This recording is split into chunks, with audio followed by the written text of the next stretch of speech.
अब मैं इस कार्य की योजना बताने के लिए भाई साहब को निवेदन करूं, उससे पहले दो शब्द मैं इस कार्य के विषय में बताना चाहूंगा। अपना जो ये संस्कार शिक्षा है, एकल अभियान में संघ परिवार में सबसे अधिक समय का जो प्रशिक्षण है, आप द्वितीय तृतीय वर्ष भी करते हैं तो भी इतना समय नहीं देना पड़ता, लेकिन सबसे कठिन अगर प्रशिक्षण है तो ये व्यास कथाकार का, क्योंकि एक महीने अभी यहाँ पर ये लोग तपेंगे। अभी ये बिल्कुल नवीन कार्यकर्ता गांव से निकाल करके लाए गए हैं, इनको अभी कुछ भी नहीं पता। और यहां से जब इनको अनुशासन का पालन करना आ जाएगा तब ये अयोध्या स्थानांतरित किए जाएंगे और वहां पर रह करके 6 महीने सघन प्रशिक्षण लेकर के इस व्यास गद्दी में बैठने के लायक बनेंगे, समाज को मोटिवेशन देने के लायक बनेंगे, राम कथा और कृष्ण कथा कहने के लायक बनेंगे। जो हमारे समाज में धर्म परिवर्तन का कुचक्र चलता है, उस कुचक्र को रोकने के लिए, क्योंकि वहां पर तो पादरियों की बहुत बड़ी संख्या आती है, दिन प्रतिदिन यहाँ तक कि एक एक गांव को अलर्ट करने वाले हैं लोग, एक एक गांव को अलर्ट करके एक एक पादरी एक एक गांव में रख देंगे। लेकिन हम क्या कर रहे हैं, हम क्या अपने हिंदू समाज को मोटिवेशन देने के लिए क्या ऐसे कोई संत स्थापित कर रहे थे? ये विचार संघ परिवार ने किया कि हम अपने ही गांव के बच्चों को ला करके प्रशिक्षण दे करके और इस कुचक्र को रोकने का काम करेंगे।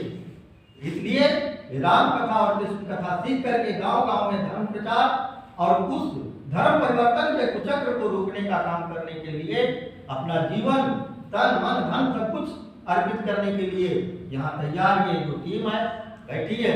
आप सब लोगों का आशीर्वाद और स्नेह चाहिए, क्योंकि ये जो कार्य है समाज का है और समाज के द्वारा ही चलता है। तो मैं आप लोगों से निवेदन करूंगा कि 1 महीने का वर्ग है, हमको और अन्य जगह हाथ ना फैलाना पड़े, प्रतापगढ़ से ही हमारा काम चल जाए।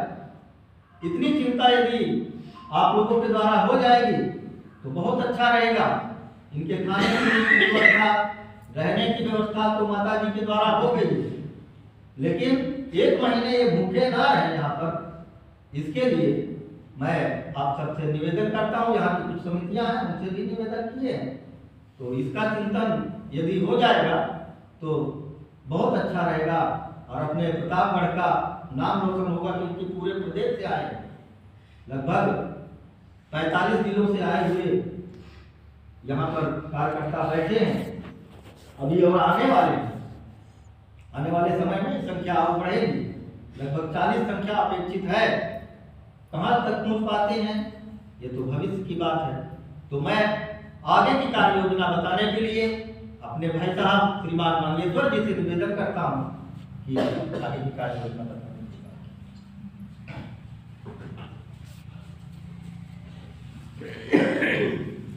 धन्यवाद राम प्रकाश जी। आज व्यास प्राथमिक वर्ग में इस वर्ग की जितने भी कार्य व्यास कथाकार आए हुए और जो हमारे सामान्य समितिगण एवं माताएं आप सबका वर्ग में हार्दिक स्वागत और अभिनंदन है। इस वर्ग में हमारे कुछ निष्ठाकर्ता भी हैं, सनिष्ठाकर्ता भी हैं, उन सबका भी हार्दिक स्वागत और अभिनंदन है। अपने परिवार से भी कुछ आए उनका भी इस वर्ग में स्वागत है। जैसा कि राम प्रकाश जी ने बताया कि ये 1 महीने फिर 6 महीने ऐसे करके 7 महीने का प्रशिक्षण है। ये सब कार्यकर्ता गांव से आदिवासी वनवासी समाज से निकाल करके कार्यकर्ता, क्योंकि प्रभु श्री राम जी जब वन में गए थे उन्होंने आदिवासियों का संगठन किया था और माँ सीता ने महिलाओं का संगठन किया था।